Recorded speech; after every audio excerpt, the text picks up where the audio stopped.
Salut les amis, c'est Sofiane, on se retrouve pour un nouvel épisode du podcast. C'est en forgeant qu'on devient forgeron et c'est en galérant qu'on devient humoriste. Voici Galère d'humoriste avec aujourd'hui mon frérot de Grenoble, Sinan Imré. Bonjour Sofiane. Bonjour Sinan, comment vas-tu? Eh ben écoute, ça va très bien. Ça va très bien Ça parce va qu'on très sort bien. d'une super scène. On sort d'une scène de folie et ça fait vraiment du bien. Parce que là on est à Bien. Villard-de-Lans, On est au Villard-de-Lans pour le Villard Comedy Show. c'est ça, et on Et sort on vient de donc se de ce déchirer. festival organisé par Mickaël Biège, Par qu'on Mickaël profite Biège, pour ouais. saluer, Ouais, qui était dans l'épisode précédent. Voilà, on en profite pour le saluer. avec des belles anecdotes. Ah, des belles anecdotes, oui. On embrasse les Corses. Et Et donc, toute la famille de Mickaël. Voilà. tout le monde, tout le monde. Comme ça, au moins, on évite les problèmes. Et donc, ce soir, super public et tout. Et je voulais en profiter pour le fait de te revoir maintenant. Je voulais en profiter pour enregistrer les quelques anecdotes que tu as vécues. Parce que tu n'as pas beaucoup de scènes derrière toi, mais tu as déjà des anecdotes. Ah, et c'est j'ai- ça qui est beau. J'ai 9 scènes et pas mal d'anecdotes. J'ai 9 scènes et 18 anecdotes. Ouais, c'est un peu ça. Ouais. T'inquiète pas, parce que c'est ça l'avantage des galères d'humoriste. Il n'y a pas besoin d'être un grand humoriste pour avoir de grandes galères, tu vois. Ça, j'ai bien compris. C'est ça, c'est ça. Et je te rassure, je parle, mais je suis le premier à en avoir eu aussi, hein, t'inquiète pas. Voilà, donc raconte-nous un petit peu tout ça. Ah, écoute, ma première scène, il y a un peu plus d'un an, j'écrivais pour Mickaël Biège, on bossait ensemble. Puis un jour, elle me dit, bon, t'es chiant à écrire des vannes pour les autres, monte sur scène. Je dis ok, et j'étais plein de confiance. Bah, tu commences à me connaître, j'ai de la répartie, j'aime bien aller chercher. Je me suis dit, hey, on va se faire un style un peu tranquille, je vais écrire 2-3 trucs, et tout le reste, je ferai un impro, je discuterai avec les gens. Je me retrouve à faire un petit morceau lors d'un spectacle de Mika, et je prends le parti pris d'aller discuter avec le public des... C'est du crowd work. Ouais, c'est ça, tu vois, d'aller voir avec eux et tout, et je les faisais réagir sur les trucs qui te mettent mal à l'aise en public.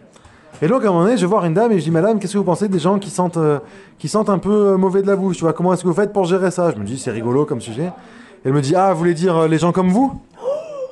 Oh là là là là là là. Et moi, première scène, tu vois, donc je m'attendais T'avais pas la pas répartie, ouais. à ça. Ben non, moi j'ai la répartie dans la vraie vie, mais sur scène, j'ai 20 de QI, tu vois, j'arrive pas, quoi. Je m'en sortais pas. Et vraiment, elle m'a dézingué. Elle s'est dit, je vais me taper Ça t'a un mec et déstabilisé, je vais, en fait. ouais, et je m'en sortais pas. Et je ramais, et j'essayais, tu vois, de reprendre le dessus, de faire le bonhomme. Et boum, elle me recassait et tout, elle me disait, elle arrêtait pas. Elle me dit, alors, et vous avez une maladie, vous sentez pas bon de la bouche et tout. Oh là Je là m'en là. sortais pas.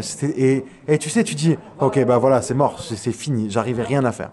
Et ça, c'est ma toute première scène. Juste, cette dame, elle est toujours en vie ou pas? Et écoute, je sais pas. Voilà, moi j'ai mis un contrat sur sa tête. Voilà, c'est ça. Est-ce Mon que- avocat m'a demandé de pas Ouais. parler du reste. Voilà. Bon alors ok, ça restera entre vous. Voilà. Après, je suis turc. Voilà, c'est tout ce que je veux dire.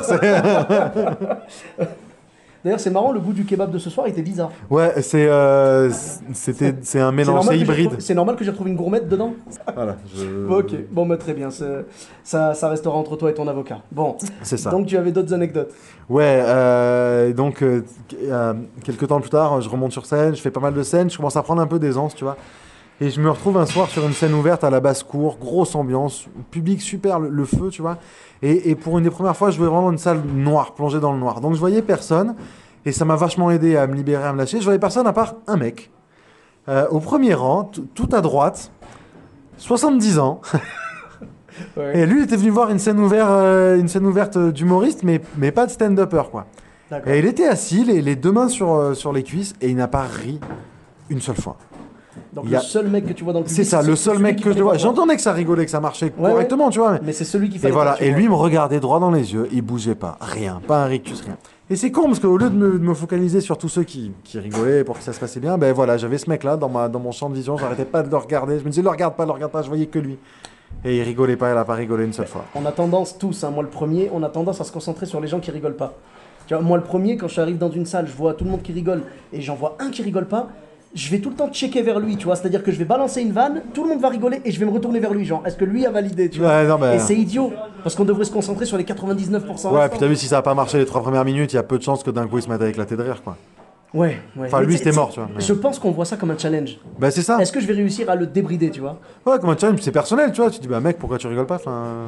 Ouais, ouais. Et Mais voilà. attention, ça on le sait, tous les humoristes le savent, il y a des gens qui ont le rire très discret. Ouais. Il y a des gens, des fois, qui vont te dire, moi, je ris intérieurement. Ouais. Ne prends pas ça mal, tu vois, voilà. Et en effet, pendant tout le spectacle, ils vont pas rire. Et après, à la fin, tu vas le voir et tout. Ou c'est lui qui vient te voir et il te dit, j'ai adoré, c'était génial. Vous n'avez pas vu me voir. Non, là, lui, non. Non, intérieurement, Là, lui, il riait pas, ni intérieurement, ni Non, extérieurement. clairement, tu non, vois. il riait pas. Mais c'est comme ça, et ça fait partie des règles du jeu aussi. Écoute, hein, c'est ça, de toute façon, tu peux pas plaire à tout le monde. Hein. Bon, non, c'est ça. Je sais plus qui c'est qui disait plaire à tout le monde, c'est plaire à n'importe qui. Ouais, mais lui, c'était un connard, je suis sûr. de toute façon. Ok, bah écoute, tu avais une autre anecdote? Ouais, une dernière anecdote, c'est un grand classique, parce que j'écoute beaucoup ton podcast, et c'est un grand classique, tu sais, c'est ce moment où tu te dis, ouais, mais je vais faire une scène en extérieur, je vais faire un plein air, Ah, pendant que les gens mangent, l'exercice suprême. que les gens boivent des coups, Alors toi, en fait, t'as fait le doublé. C'est-à-dire C'est que ça. jouer devant des gens qui mangent, et qui déjà, commandent à manger. très mauvaise idée. Ouais. Enfin, très mauvaise idée. On l'a fait et on Ouais, non. continuera à le faire. Malheureusement, très mauvais, comment dire, c'est pas la bonne combinaison. Mais toi, en plus, t'as fait le doublé avec le plein air. Oui, mais le plein air, alors c'était en été, et c'était à 20h, donc il faisait jour. Ouais. Il y a un grand boulevard à côté avec des trams qui passaient, et c'est sur la route de l'hôpital. Donc à peu près toutes les 3 minutes dans la soirée, il y avait une ambulance qui passait, le SAMU, les flics, c'était une catastrophe. Et tu vois, c'est là où tu te dis je suis meilleur que les autres, un peu tu sais, prétentieux. J'ai entendu beaucoup de gens dire ah le plein air c'est chaud et tout. Je dis ouais mais ça va, moi je vais y arriver. Bah non, je vais pas y arriver Non, du c'est tout. ça, c'est ça. Et j'avais peut-être 5 personnes qui me regardaient, qui rigolaient et tout. Tu dis, il faut que je le fasse pour ces 5 personnes. On était annoncé, mais qu'à moitié, mais c'était. Enfin, tu vois, c'était une super initiative de la part des organisateurs et tout, c'était génial, mais juste, c'est trop dur. C'était trop dur. Et en vrai, mon passage, il faisait 10 minutes. Je crois que j'ai fait 5 minutes. Et toutes les phrases, j'ai dit, bon, alors ça, je l'enlève. Bon, ça, bon, de toute façon, ils ont pas eu la première fois, donc la deuxième fois, ils Bah, l'auront voilà. pas.